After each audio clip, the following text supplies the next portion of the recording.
Assalamualaikum warahmatullahi wabarakatuh. Alhamdulillah. Berarti sebelum ada Indonesia, ada apa? Nusantara. Nusantara ini merdeka kan? Ya kan? Awas, ingat cara berpikirnya. Merdeka sebelum datang ini. Ya kan? Merdeka sebelum datang ini. Artinya apa? Nah, jadi sebelum datang Portugis, keadaan kita itu merdeka, nenek moyang kita tinggal di Nusantara. Pertanyaan pertama, baik, pelan-pelan. Nusantara itu terbentuk dari komunitas apa? Jangan salah, 90% lebih itu Muslim. Cek ya, awas, hati-hati, pelan-pelan. Kan kita mau bicara tentang peran umat Islam. 90% lebih, kita ambil 90% itu Muslim.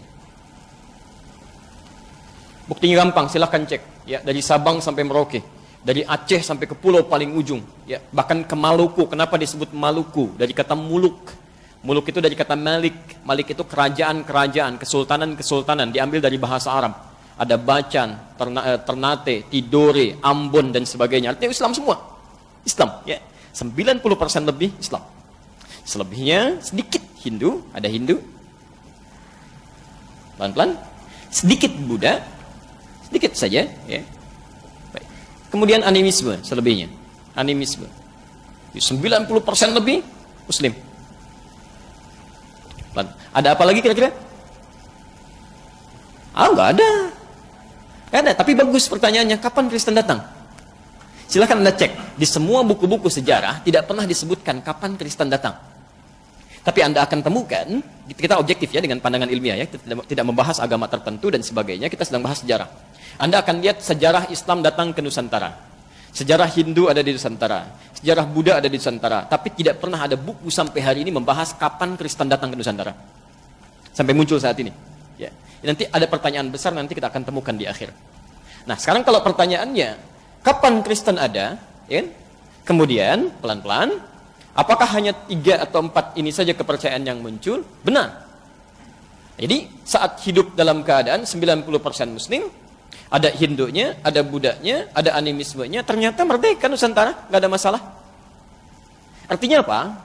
Artinya, mohon maaf, ketika umat Islam mendominasi dalam skup kerajaan, pemerintahan dan sebagainya, keamanan, kedamaian itu luar biasa, nggak ada masalah, nggak ada ribut-ribut, ya. Dengan Hindu kompak, dengan Buddha kompak, nggak ada masalah, silahkan cek. Jangankan yang di Nusantara, yang di Goa saja, ya, di Goa Kekaisaran Sultan Mahmud, yaitu yang kompak dengan arah ke India, ada Buddhanya, itu perdagangan biasa, nggak ada masalah. Ya, saling terbuka saja, saling menghormati antar kepercayaan dan bisa nyaman ya dalam kehidupan bermasyarakat. Yang jadi persoalan ketika datang Portugis tahun 1511. Pertanyaan pertama, jangan berhenti sampai Portugis. Ini siapa Portugis ini? Dari mana mereka bisa datang? Siapa yang menyuruh mereka datang ke sini? Dapat dari mana informasinya? Nah, kita telusuri dulu sampai kita ketemu nanti aspek-aspek yang menjadikan banyak hal yang nanti berpengaruh dalam kehidupan berbangsa dan pertanah air kita sampai hari ini. Portugis datang tahun 1511 itu bukan tiba-tiba datang Bapak Ibu sekalian. Itu ada asal-muasalnya. Ya. Dimulai dari tahun 1494 terjadi satu perjanjian yang disebut dengan perjanjian Tordesillas. Ya, Tordesillas. Apa perjanjian Tordesillas itu? Perjanjian Tordesillas ini perjanjian yang diprakarsai oleh seorang paus besar bernama paus besar bernama Alexander ke-6. Ya. Setelah jatuhnya Granada dalam kekuasaan Muslim di Andalusia dengan bersatunya Raja Ferdinand dan Ratu Isabella. Keduanya bersatu, menaklukkan kerajaan Granada di akhirnya, singkatnya, habis Islam di Spanyol. Muslimnya maksudnya, ya.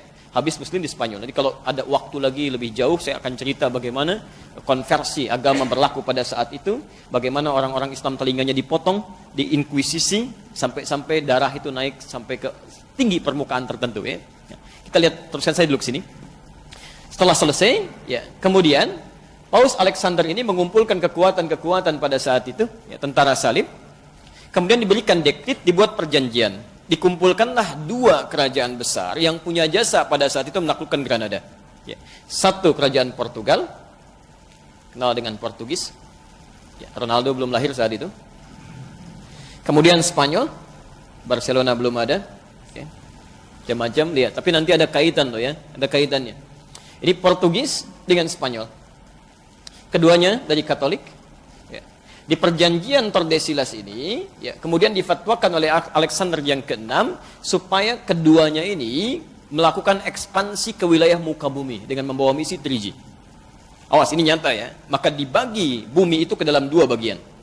Jadi oleh Paus Alexander ke-6, bumi dibagi kepada dua bagian. Ada bagian barat, diminta kepada Spanyol untuk melakukan ekspansi ke sini. Ya. Kemudian bagian timur dimintakan kepada Portugis untuk bisa mengekspansi. Misi mereka langsung diberikan oleh Paus Alexander VI disebut sebagai misi suci dengan misi 3G. Awas, jadi 3G dulu sudah ada. Ya. Awas, hati-hati ya. Apa misinya? 3G yang dimaksudkan, satu, gold.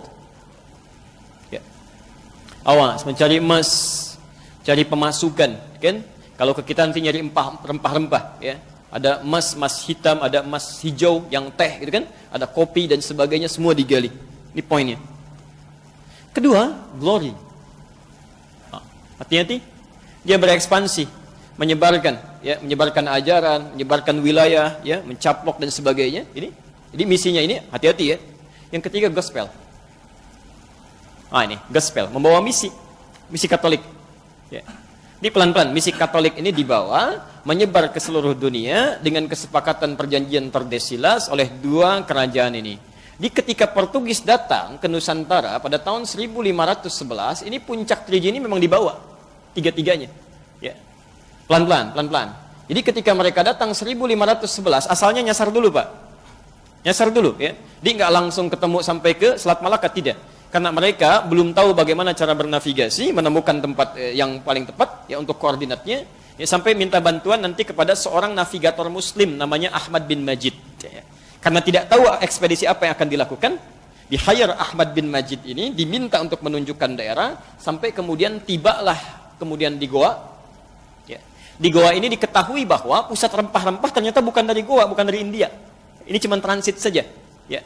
Ternyata diketahui berasal dari Nusantara. Maka tahun 1511 di bawah pimpinan Alfonso de Albuquerque, dia datang kemudian mengekspansi dengan ratusan kapal datang ke sini. Ingat misi yang dibawa 3G ini. Karena bukan hanya mencari gold, kalau cuma cari gold juga dulu di Goa dengan Selat Malaka itu sudah pusat perniagaan. Nggak ada masalah. Nggak ada masalah.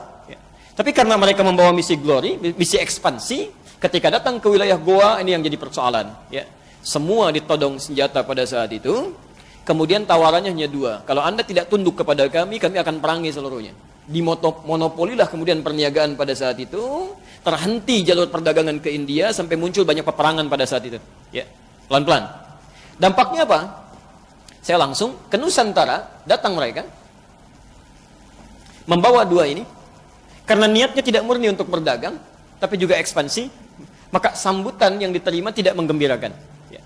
Sambutan yang diterima tidak menggembirakan. Padahal sebelumnya sudah ada kerajaan Hindu, kerajaan Buddha, berniaga biasa-biasa saja, ya, sampai ada perwakilan-perwakilan dari agama lain. Tapi ketika ini datang, kenapa sambutan tidak menyenangkan, bahkan dianggap sebagai penjajah tadi? Ya. Karena pertama, mohon maaf, mereka datang dengan sikap ini. Ya, arogansi untuk menjajah. Yang kedua, ada misi yang dibawa ini. Ya.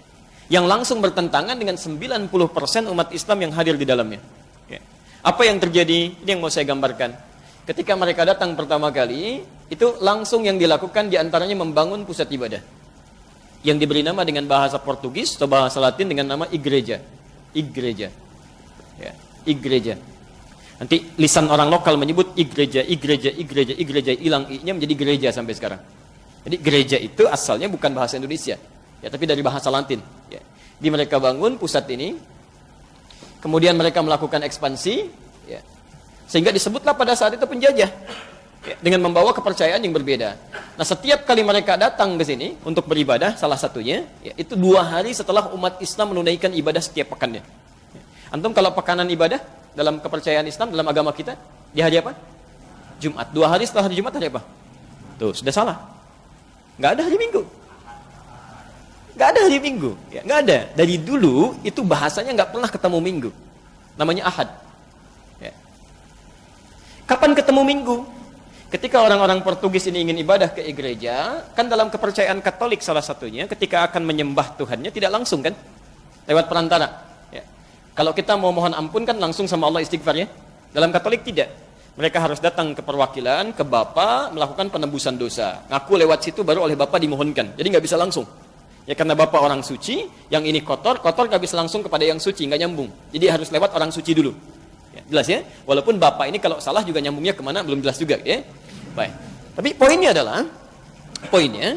jadi ketika mereka akan menyembah, itu tidak langsung harus melewati orang suci. Orang suci pada saat itu yang dikenal bernama Santa Domingo. Santa Domingo. Santa Domingo. Ya. Jadi ketika mereka 2 hari setelah orang Islam pergi ke gereja, orang bertanya ini mau kemana? Ya. Itu mau ke Santa Domingo, nyembah Santa Domingo. Ya. Orang kita kan dari dulu sampai hari ini itu senang menyingkat-nyingkat kalimat. Ya. Coba perhatikan, Santa Domingo, Domingo, Domingo jadi minggu pada akhirnya. Ya kan? Domingo, Domingo, Domingo, Minggu. Dari sinilah muncul istilah hari Minggu. Sampai hari ini mereka mingguan itu ibadah. Ya. Awal mula datang mereka membawa satu agenda besar untuk melakukan pembelengguan atau penjajahan yang disebut sebagai penjajahan pertama. Tapi kenapa di buku sejarah itu selalu terhenti sampai terhenti sampai poin nomor 2 saja.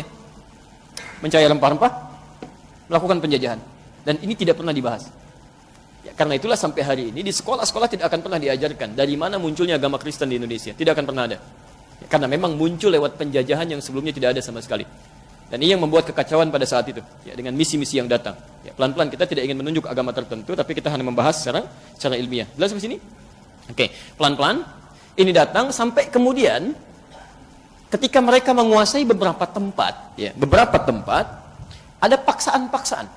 Karena misinya gospel, di gospel itu kan mengembalikan domba-domba yang tersesat. Ya, hati-hati itu. Jadi antum ini domba-domba nih, kalau masih tersesat gitu ya, harus dikembalikan ya, kembalikan ke kandangnya, walaupun kejauhan. Jadi kalau dalam Anda lihat, saya punya koleksi Bible, saya punya koleksi juga, saya dari Barnabas saya punya di rumah ya, ada Barnabas dari Bible beberapa versi sampai ke kitabnya orang Yahudi. Anda akan lihat di kitab mereka aja diterangkan ya, agama Kristen itu yang sekarang disebut Kristen atau Nasrani itu hanya boleh disebarkan di sekitaran Palestina aja, nggak boleh keluar dari situ. Jadi kalau nyampe ke Indonesia itu kejauhan, harusnya di situ aja, nggak boleh keluar. Ya karena yang harus diambil itu hanya diluruskan, kembalikan ke tempat-tempat di mana Nabi Isa alaihissalam itu dilahirkan, sekitaran itu aja. Ya, Bethlehem dan sekitarnya. Ya. Yang jadi persoalan sekarang, ketika datang karena punya misi tadi, maka mulai ngajak-ngajak. Tidak cuma sekedar ngajak. Ya, ada yang dipaksa, ada yang kemudian jadikan budak, ada yang diajak ke gereja. Dalam bahasa Arab, gereja disebut dengan kanisa. Dan orang tua kita dulu sebelum ada Indonesia, itu terbiasa dengan bahasa Arab. Ya, terbiasa. Karena sistem yang digunakan, mereka belajar dari Mekah, guru-guru pada datang dan sebagainya. Dan bahasa Arab sudah familiar pada saat itu, termasuk dengan bahasa Melayunya. Maka, ulama-ulama kita pada saat itu, termasuk nanti sampai zamannya Kiai Haji Muhammad Hashim Asy'ari, memberikan fatwa tentang fenomena yang muncul pada saat itu. Yang paling gampang, saya tunjukkan bukti yang paling ilmiah. Kiai Haji Muhammad Hashim Asy'ari itu menulis 19 kitab. Beliau yang mendirikan Nahdlatul Ulama, tanggal 31 Januari 1926. Menulis 19 kitab. Di kitab keduanya namanya Risalah Ahlus Sunnah wal Jamaah.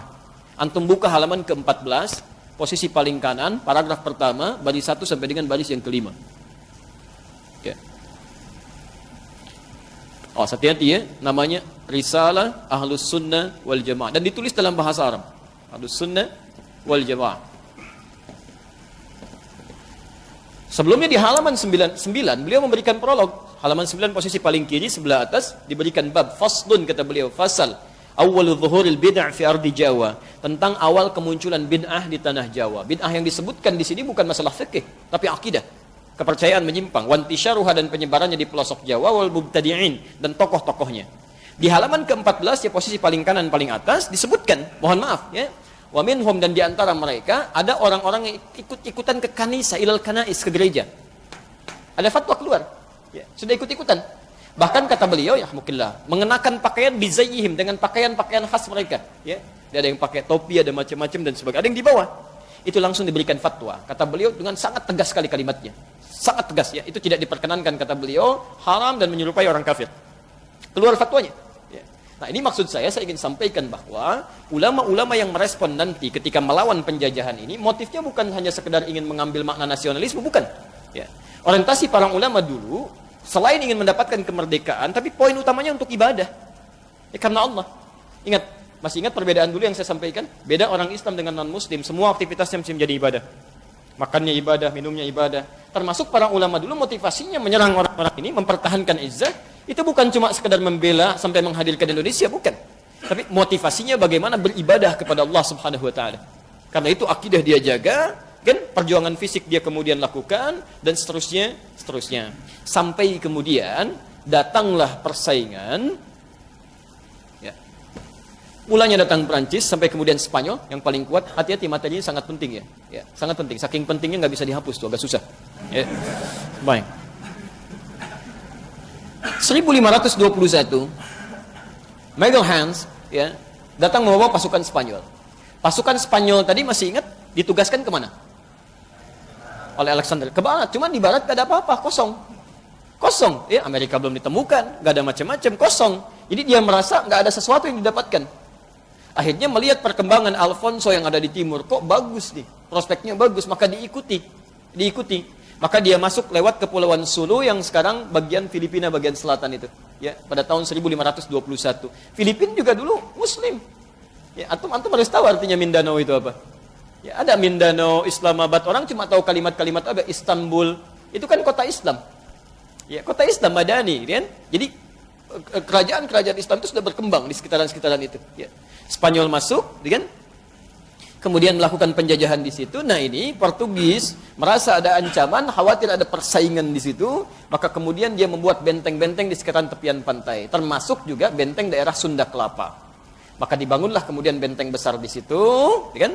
Di kisaran tahun 1521 ketika dia datang, Alfonso datang, ya pelan-pelan. Miguel Hans langsung saya datang ke sini 1521 mereka bangun kemudian benteng besar di Sunda Kelapa. Sekarang Sunda Kelapa daerah mana? Jakarta. Tahu dari mana Jakarta? Dulu Jakarta nggak ada. Jakarta nggak ada. Disebutnya Sunda Kelapa. Ya, dalam proses itu kemudian apa yang terjadi? Karena sudah mulai datang ke daerah sini, ya, pelan-pelan. Membawa misi-misi yang tadi juga, orang dipaksa bikin benteng, akidah sudah dihancurkan, merampas macam-macam. Maka kalau Anda baca sejarah, daerah Sunda Kelapa ini bukankah perpanjangan dari mulai ke Banten sampai ke Cirebon, sampai Pajajaran kan? Baik, penguasa saat itu siapa? Hati-hati. Kekuasaan pada saat itu bukan cuma Siliwangi, cucunya yang pegang. Ya. Prabu Siliwangi kan nama aslinya Pamanah Rasa, kan? Pamanah Rasa itu menikah dengan siapa? Antum apa yang dibaca? Jadi Prabu Siliwangi itu namanya Pamanah Rasa. Dia penguasa kerajaan Pajajaran sampai luar biasa, luas kekuasaannya ya, dari ujung wilayah Banten sampai ke Ciamis sana sampai nyebrang lagi hampir ke Jawa ke sana. Ya, itu Masya Allah, beliau seorang Hindu asalnya. Tapi ketika kemudian melihat-lihat ya keadaan-keadaan wilayahnya sampai ke daerah Karawang, ditemukan seorang perempuan cantik luar biasa, bersih, tertutup auratnya, beda dengan perempuan Hindu yang lainnya. Ya, siapa dia? Dikenal dengan Nyai Subang Larang. Sedang membacakan ayat-ayat yang tidak pernah didengar sebelumnya. Ya, ternyata sedang baca Quran. Nyai Subang Larang itu murid seorang syekh besar yang baru pulang dari Mekah. Mekah disebut dengan Ummul Qura, dikenal dengan Syekh Qura. Syekh Qura itu nama aslinya Syekh Hasanuddin. Belajar dari situ, ketika melihat jatuh cinta ingin menikah. Disyaratkan kalau ingin menikah dengan saya, Anda harus masuk Islam. Masya Allah, ibu deh ya. Ibu seorang perempuan, ditaksir seorang raja, gitu kan? Yang apa saja bisa dilakukan, tapi dia dengan imannya bisa mengatakan, kalau ingin nikah dengan saya, masuk Islam. Terbayang nggak? Ya? Ada raja, punya kekuasaan, datang ke rakyatnya, kata rakyatnya, mau nikah dengan saya, masuk Islam. Bagaimana iman itu bisa dipegang dengan kuat? Ya. Maka saya persingkat, menikah dengan Nyai Subang Larang, dia masuk Islam, punya anak, tahun 1423 lahir anak pertama, diberi nama Walang Sungsang. Ya. Walang Sungsang. Itu dulu biasanya orang-orang dulu itu memberi nama anak-anaknya sebagian dari pengaruh animisme dengan nama-nama binatang. Ya, persis di tahun-tahun jahiliyah dulu kan. Ada yang diberi nama Khimar, Usama, kan? Asad itu kan si singa, si keledai, macam-macam dan sebagainya. Oke? Oke, 1426 lahir adiknya perempuan diberi nama Rara Santang. Rara Santang. Itu 426. Kemudian 1427 tahun kemudian lahir lagi adiknya bernama Raja Sengara. Raja ya, Sengara. Baik. Begitu lahir langsung melotot mungkin ya, agak sangar. 1427. Nah, yang lebih singkat lagi kemudian ini seluruhnya masuk Islam. Ketika masuk Islam kemudian hijrah ke Mekah untuk berhaji, Walang Sungsang dengan adiknya dulu Rara Santang ini tinggal. Ya. Ketika hijrah ke Mekah itulah berganti nama, walang sungsang berubah menjadi Abdullah Iman. Abdullah Iman. Sementara Rara Santang berubah nama menjadi Syarifah Mudaim. Syarifah Mudaim. Ini Syarifah, yang ini Abdullah Iman.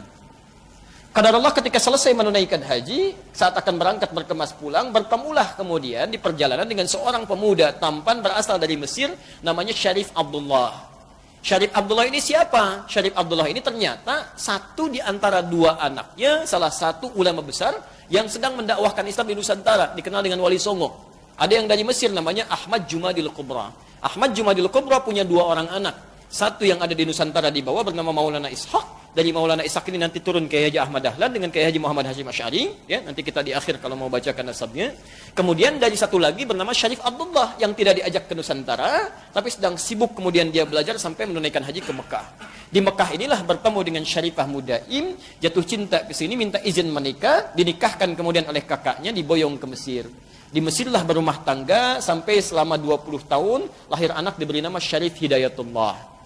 Dialah yang belajar nanti di Mesir, sampai ke Ibnu Athaillah As-Sakandari dan sebagainya. Ketika selesai itu pulang, ini Abdullah Iman pulang duluan, diberikan wilayah oleh Prabu Siliwangi dikenal dengan Pamanah Rasa, sampai singkatnya dikenal dengan Cirebon sekarang. Dulunya Lemah Wungkuk. Ya, cuma dia satukan, ada dua riwayat di situ, ada orang yang senang mengambil udang rebon itu, ya, sehingga disebut dicampur dengan air disebut dengan Cirebon. Ya, ada riwayat yang mengatakan dari Caruban. Caruban itu campuran, karena ketika datang ke Lemah Wungkuk ada etnis-etnis yang berbeda. Ada Arab, ada sebagian Cina, ada orang lokal. Ketika dicampurkan dari Caruban, lisan orang kemudian berubah menjadi Cirebon. Ya, dan itu kemudian yang dikelola oleh Abdullah Iman. Setelah 20 tahun Syarif Hidayatullah pulang, saat pulang bertemu kakeknya, sedang berada di Gunung Jati. Maka singkatnya diberikanlah kemudian kewenangan untuk mengatur dari Gunung Jati. Maka dikenal dengan Sunan Gunung Jati. Ya, nanti punya dua orang anak perempuannya dinikahkan dengan panglima besar, hebat, luar biasa, dan soleh dekat dengan Allah. Dikenal dengan Fathullah. Lisan orang kita menyebut dengan Fatahillah, nanti Portugis yang akan menyebut dengan Faletehan. Sunan Gunung Jati inilah kemudian yang mengontrol wilayah-wilayah, menyatukan dengan Banten, yang saat itu dipegang oleh Hasanuddin, bagian dari keluarganya juga. Kan? Nah, ketika melihat Portugis masuk ke sini, sudah mulai mengacau, termasuk ke akidah dan sebagainya, maka diutuslah Fathullah atau Fatahillah atau yang disebut dengan Faletehan untuk bisa mengimbangi, bahkan bisa menghancurkan dan melepaskan Sunda Kelapa dari jajahan Portugis. Singkatnya pada tanggal 22 Ramadan 933 Hijrah, bertepatan dengan 22 Juni 1527, 22 Juni 1527, 25, bukan 22. 25 Juni atau 22 Ramadan, ya, Ramadan 933 Hijrah. Dengan izin Allah Subhanahu wa taala ini ditaklukkan. Anda harus ingat sebelum berangkat itu Masya Allah mereka kaidah-kaidah jihad. Berwudu dulu, kan? Kemudian salat, memohon kebaikan pada Allah Subhanahu wa taala, membersihkan niat. Dengan izin Allah ditaklukkanlah ini. Ketika ini selesai, ditaklukkan, selesai singkatnya Portugis kalah, maka mereka mulai berpikir, apa yang akan kita namakan dengan nama kota ini? Maka setelah mereka merenungkan, tidak mungkin ini terjadi kecuali karena izin Allah Subhanahu wa taala. Dalam Islam tidak ada penyerangan. Ya, tidak ada penyerangan, tidak ada tembak lukai orang, tidak. Hanya bertahan dalam kebaikan. Karena itu Islam tidak pernah mengenal ekspansi, tapi disebut dengan fatah. Fathu Makkah, pembukaan kota Mekah. Kita harus buka Sunda Kelapa ini karena ini daerah kita dijajah oleh orang. Kita harus buka lagi.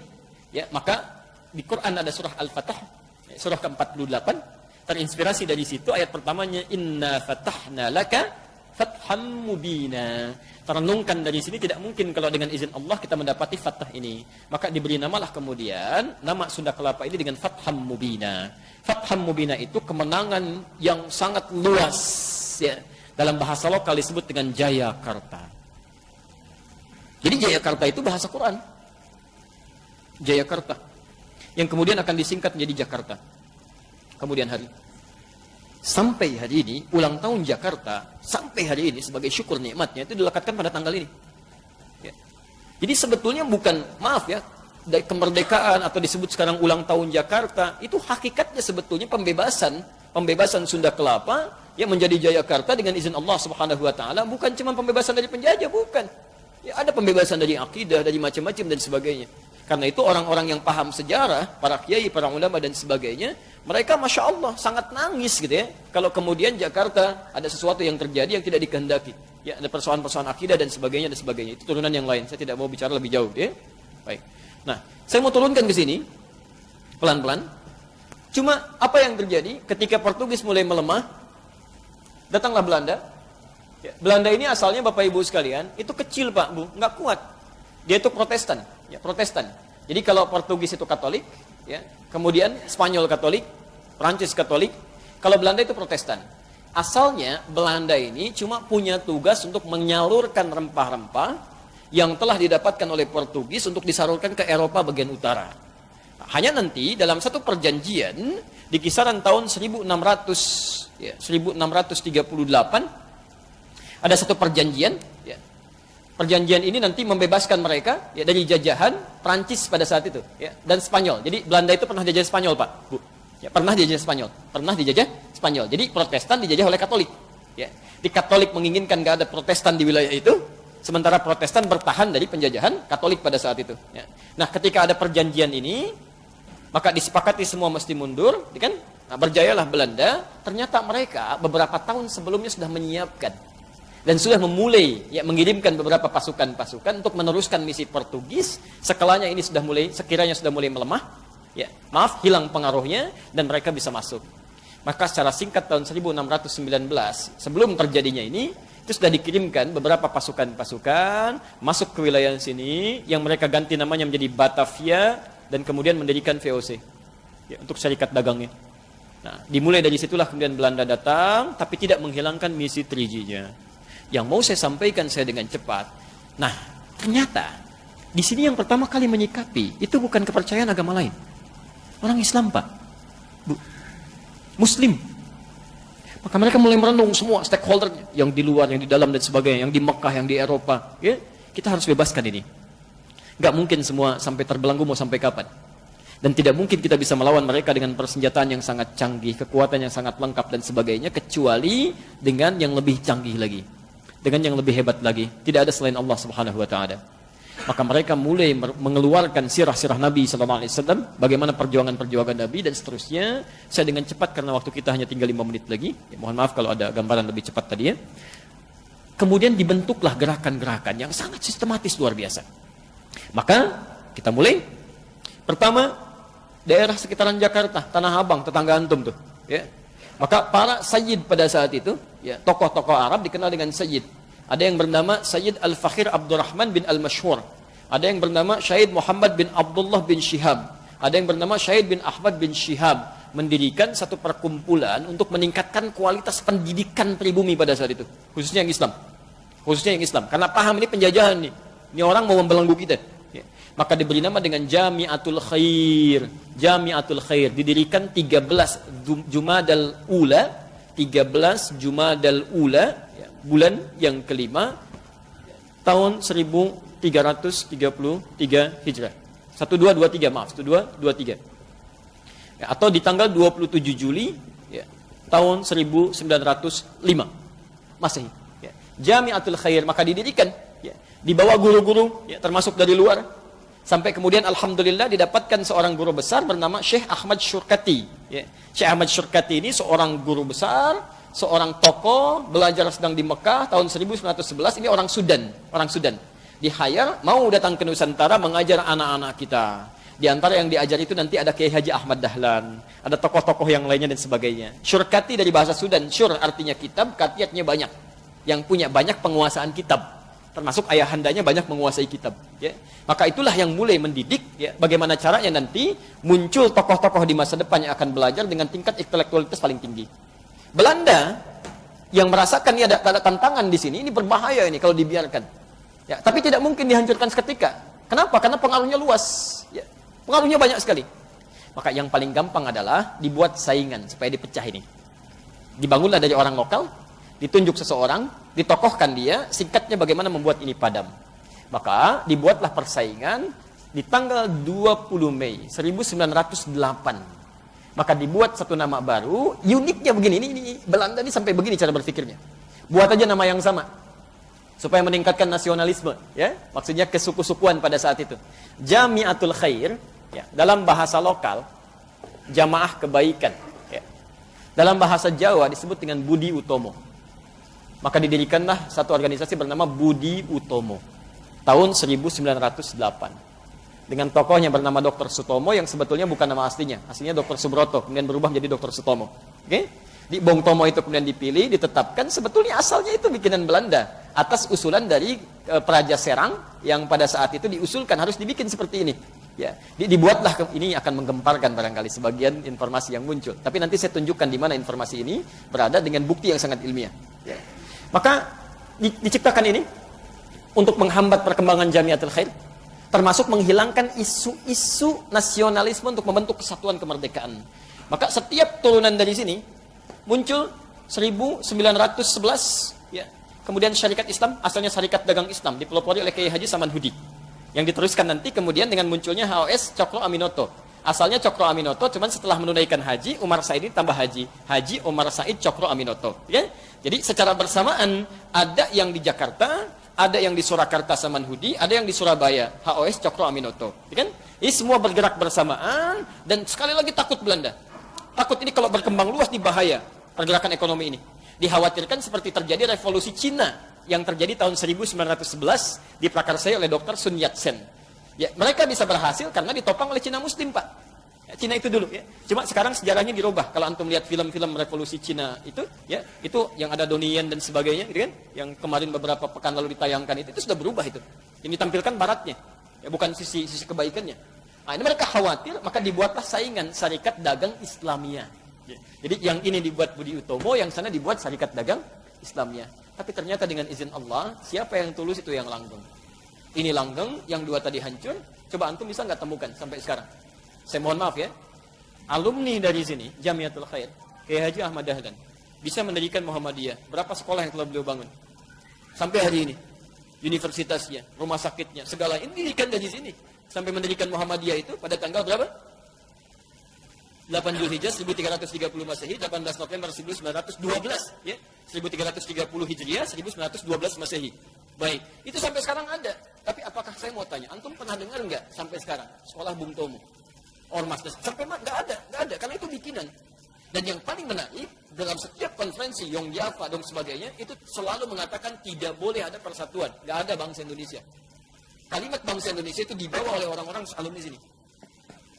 Dan termasuk yang paling menarik, salah satu muridnya, Haji Umar Said Cokro Aminoto, adalah Insinyur Soekarno.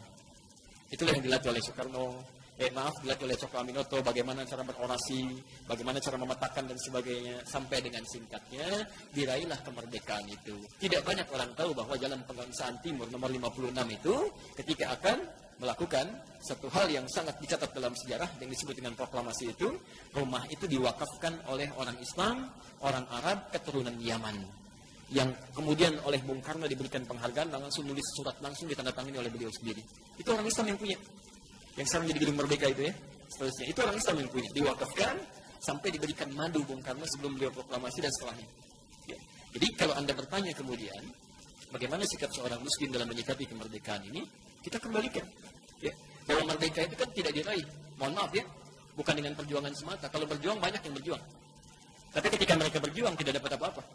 Mereka berjuang dengan kalimat tauhid. Saya mau tunjukkan cepat. Antum pernah lihat nggak? Pernah dengar? Ketika Insinyur Soekarno, Bung Hatta dan sebagainya ditahan oleh Belanda di sana Yogyakarta, kemudian dibuang sampai ke Bangka. Siapa yang berjuang? Yang gerilya siapa? Jenderal Besar Sudirman. Siapa itu Jenderal Besar Sudirman? Hati-hati jangan keliru, itu seorang guru. Guru yang disiapkan oleh siapa? Perguruannya Ahmad Dahlan. Itu guru sekolah, Pak. Ya angkat tanya, Masya Allah, angkat senjata, gerilya dengan nama Allah. Dalam keadaan ditanduknya separuh paru-parunya, kemudian berjuang. Didapatkan sebuah kemenangan dan luar biasa. Pada akhirnya diproklamasikan, jadilah Indonesia. Kemudian dirumuskan sampai ketemu Pancasila. Pancasila itu yang merumuskan 5 orang. Siapa yang 5 orang ini? Semuanya orang Islam. Semuanya orang Islam. Silakan, dari mulai bapaknya Gus Dur, ya, Kiai Haji Wahid Hashim. Kemudian nanti ada Ki Bagus Hadikusumo, ada Mr. Kasman Singo di Meju. Semuanya orang Islam. Sampai disebutkan dari situ sila pertamanya apa?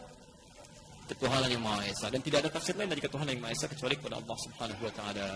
Jadi intinya seperti orang-orang dulu mendapatkan kemerdekaan dengan kalimat tauhid, dengan kalimat Allahu Akbar, mereka tingkatkan ibadahnya, salatnya, puasanya, macam-macamnya, maka seharusnya kita dalam mengisi makna kemerdekaan ini khusus bagi seorang muslim adalah dengan meningkatkan ketakwaan dan ibadahnya kepada Allah Subhanahu wa taala. Barangkali itu yang ditunggu oleh Allah supaya orang Islam ini di Indonesia banyak-banyak tobat, banyak ibadah dengan baik, memperbaiki semua kehidupannya, dan insya Allah akan diturunkan keberkahan dan solusi-solusi oleh Allah Subhanahu wa taala dari kesulitan yang mendera kita sampai saat ini. Itulah, dan tidak cukup dengan amin, karena kita harus mulai bagaimana kita bisa meningkatkan semuanya itu, ya. Apa yang saya sampaikan, saya kasih satu buku saja, namanya Api Sejarah, ya, karangan Profesor Ahmad Mansur Suryanegara. Ya, ada 586 halaman, yang jilid pertamanya warna hitam. Keterangan saya tentang Portugis dan seterusnya itu ada di halaman 156 sampai halaman 160. Keterangan tentang Ahmad Sukarti sampai dengan Syarikat Dagang Islam ada di halaman 347 sampai dengan 350-nya. Silakan Anda baca, termasuk buku-buku yang lainnya yang bisa mendukung itu, ya.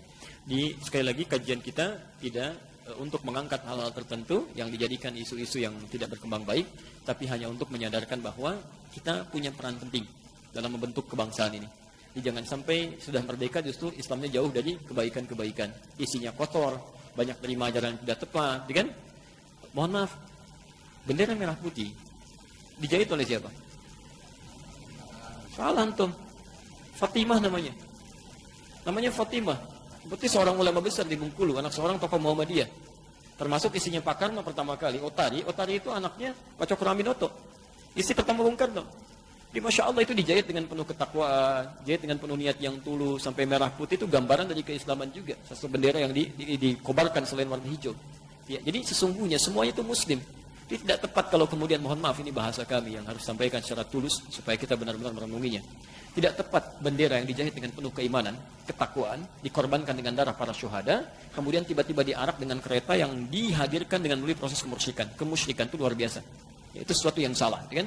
Silakan Anda mau arak dari Monas, mau arak dari Merauke, mau arak dari Banten dan sebagainya, tapi tolong jangan sertakan hal-hal tertentu yang tidak terkait dengan, maaf, kemurnian akidah-akidah yang telah dibangun susah payah sejak dulu.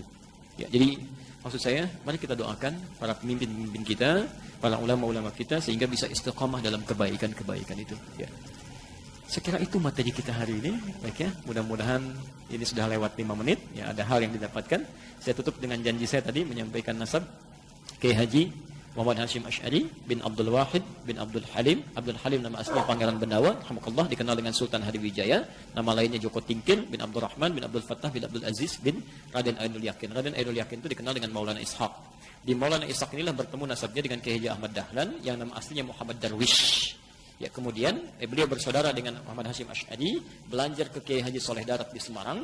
Dilihat sebagai dua murid yang sangat brilian, mudah memahami persoalan, langsung dikirim ke Mekah, belajar pada Syekh Ahmad Khatib. Konon ada yang menyebutnya dari Minangkabau, disebut Al-Minangkabawi. Konon ada yang menyebutnya dari Sambas, dikenal dengan As-Sambasi. Ketika pulang diganti namanya Muhammad Darwish menjadi Ahmad Dahlan. Bin Kiai Haji Abu Bakar, bin Kiai Haji Ilyas, bin Kiai Sulaiman, bin Kiai Murtado, bin Demang Jurang Juru Kapindo, bin Demang Jurang Juru Sapisan, bin Kiai Gerbak, bin Maulana Ishaq. Siapa Maulana Ishaq ini? Tadi anaknya Ahmad Jumadil Kubra, anaknya Ahmad Jumadil Al-Kabir, anak Ali Zainal Abidin, anak Ali Zainal Al-Kabir, keturunan dari Husain, Husain adiknya Hasan, Hasan putranya Ali bin Abi Thalib, suaminya Fatimah, Fatimah putri Muhammad SAW, bin Abdullah, bin Abdul Muttalib, bin Hashim, bin Abdul Manaf, bin Qusay, bin Murrah, bin Kilab, bin Ka'ab, bin Ghalib, bin Fihr, bin Malik, bin Madar, bin Kinana, bin Khuzaimah, bin Mudrikah, bin Ilyas alaihissalam, bin Nizar, bin Mudar, bin Ma'ad, bin Adnan, bin Addi, bin Adri, bin Muqawwam, bin Nahur, bin Tarih, bin Ya'rub, bin Yasjub, bin Nabit, bin Ismail alaihissalam, bin Ibrahim alaihissalam, bin Azar atau bin Nahur, bin Abil bin Kinan bin Al-Fakhshad, bin Sam bin Nuh alaihissalam, bin Mihlail bin Matusyalah, bin Kinan bin Anwas, bin Thith, bin Adam alaihissalam. Semuanya jelas, tokoh-tokoh kita jelas, tersambung sampai Nabi Muhammad. Cuman barangkali kita hanya yang belum jelas sampai hari ini. Baik ya? Nah, jelas surah ini? Nah, kalau jelas seperti biasa kita bacakan Quran surah Al-Maidah ayat 101. Ya ayyuhalladzina amanu, hai orang-orang masih merasa punya iman, la tas'alu an asya'a in tubdalakum tasukum. Kalau uraian sudah jelas disampaikan, jangan banyak ditanyakan, khawatir pertanyaan itu menjadikan uraian jelas semakin tidak jelas nantinya. Baik. Jelas sekali lagi? Nah, ada pertanyaan? Tidak. Oke, cukup. Baik, sebelum ditutup izin menyampaikan informasi. Maaf, nanti sore kita ada siaran live ya di Akhir TV. Akhir TV itu media yang kami bangun sekarang ya untuk bisa lebih menjembatani materi-materi tersebar luas ya. Itu juga insya Allah beberapa negara sudah bergabung. Nanti antum silahkan bisa akses via Android, bisa langsung ya akhir.tv ya, akhir pakai KH ya .tv ya. Nanti kita live dari Bekasi untuk hari ini ya, ba'da maghrib sampai ba'da isya. Itu ada materi tentang tuntunan praktis Idul Adha atau bulan Dzulhijjah dalam Al-Quran dan Sunnah Rasulullah SAW. Ya. Kami kira itu yang disampaikan. Semoga Allah memberikan kemuliaan pada kita dan semoga Allah Subhanahu Wa Taala memberikan perubahan-perubahan pada bangsa ini pada hal yang lebih baik dan lebih baik. Subhanakallahumma bihamdika asyhadu an la ilaha illa anta astaghfiruka wa atubu ilaik. Wa akhiru da'wana alhamdulillahirabbil alamin wal 'afwu minkum. Assalamualaikum warahmatullahi wabarakatuh.